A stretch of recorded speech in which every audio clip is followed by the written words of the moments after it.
Alhamdulillah Rabbil Alamin. Wassalatu wassalamu ala nabiyyina Muhammadin wa ala alihi wa sahbihi ajma'in. Amma ba'd. Suatu saat setelah saya ngisi pengajian di sebuah masjid, ketika pulang saya diantar oleh salah seorang jamaah pengajian.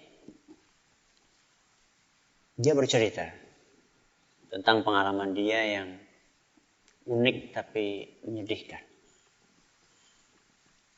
Kata dia, pernah suatu saat saya bepergian, kata dia, dari rumah menuju ke suatu tempat. Di tengah perjalanan pulang, saya kemalaman. Sehingga karena terbiasa untuk menunaikan sholat berjamaah, maka saya pun mampir sebuah masjid.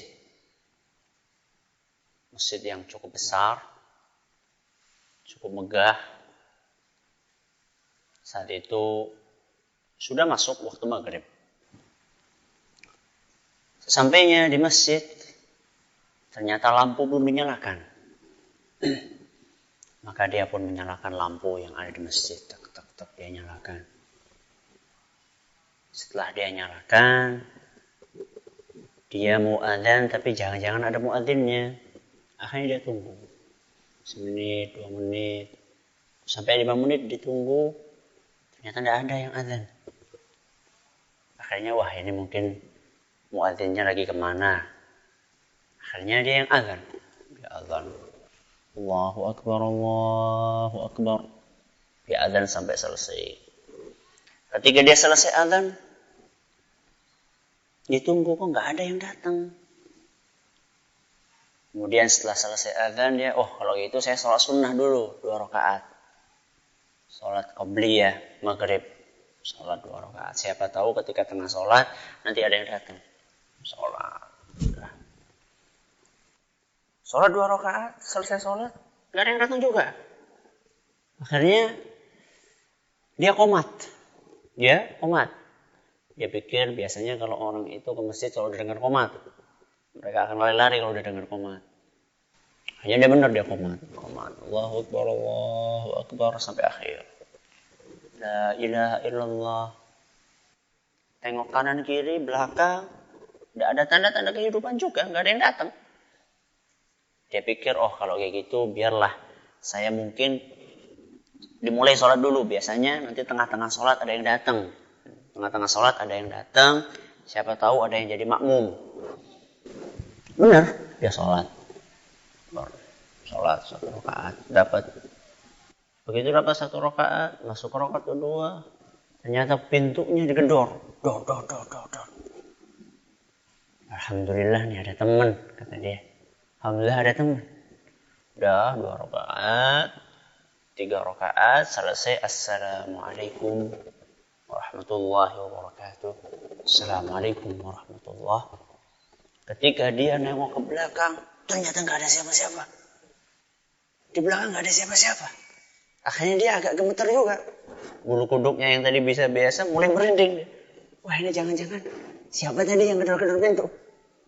Akhirnya mungkin dia tidak sempat sholat sunnah karena sudah terlanjur takut. Dia tinggalkan itu masjid. Kemudian dia segera masuk mobilnya. Sebelum dia pulang dia mampir ke warung. Nah, minum di situ, makan jajan. Ketika dia mampir di warung itu, dia iseng bertanya kepada yang punya warung, Bu, itu masjid itu apa tidak ada yang sholat di situ? Tadi Bapak sholat di situ. Iya. Gimana Pak? Ada apa? Ada apa di situ? Ya biasa aja. Saya sholat sendirian, saya borongan, kerja borongan, adzan sendirian, sholat sendirian, adzan sendirian, qomat sendirian, imam, makmum sekaligus, borongan, kerja borongan. Ya saya sholat di situ biasa. Masa tidak ada apa-apa? Ya tidak ada apa-apa. Cuman tadi ketika lagi sholat itu di tengah-tengah sholat ada yang gedor pintu, dor. Kata si pemilik warung, nah itu masalahnya. Itu masalahnya kenapa pada nggak sholat di situ. Loh kenapa emang? Itu masjid angker. Itu masjid angker. ketika saya dengar kata-kata itu, subhanallah. Kalau ada masjid, rumahnya Allah subhanahu wa ta'ala, berubah menjadi tempat yang angker, itu salah siapa? Salah setannya atau salah manusianya? Hah? Jelas salahnya manusia. Salah siapa lagi kalau bukan salahnya manusia? Itulah kondisi masjid kaum muslimin. Kalau seandainya kaum muslimin dipacu, dimotivasi mereka untuk iuran bangun masjid, untuk iuran merehab masjid, Masya Allah, semangat sekali mereka, luar biasa. Langsung mengacungkan jari, saya semennya, yang lain mengacungkan jarinya, saya keramiknya, semuanya. Mengacungkan saya kusennya, saya pintunya, saya gentengnya. Giliran suruh bangun, giliran suruh ngerehab masjid, semuanya berada di garda yang terdepan. Setelah jadi, giliran ngisi masjid, apa kata mereka? Semuanya mundur ke belakang.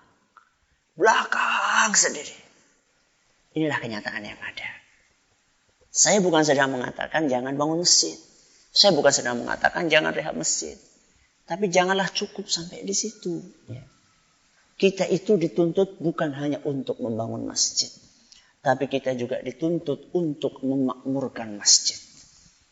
Sejauh mana kita memakmurkan masjid? Kita manusia yang ada umurnya. Yang sudah tua-tua. Sekarang yang ngisi masjid coba lihat.